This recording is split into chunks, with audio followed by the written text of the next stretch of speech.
Kuna yeyote ambaye ana maswali zaidi?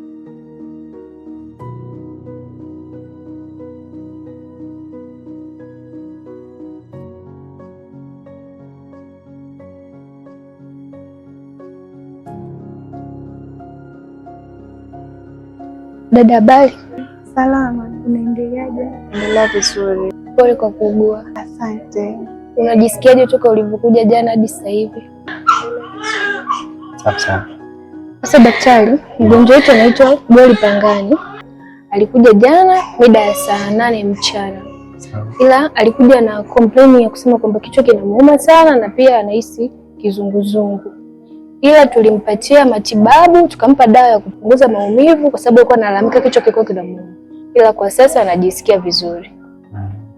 Pole sana. Asante daktari.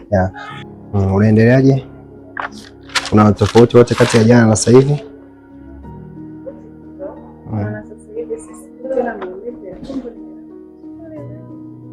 Kichwa pia kimeacha na macho. Pole sana. Sasa huyu mgonjwa namfahamu, nilimuona jana. Ndo nikafanya maamuzi ya kumlaza. Nilikuwa namwangalia kwenye mtandao, presha zake zina fluctuate. Kuna muda zinakuwa sawa, na muda. Kwa hiyo tutambadilishia dawa, tukanifedipin, tutampa Satan H. Na pia ataendelea na antibiotics zake.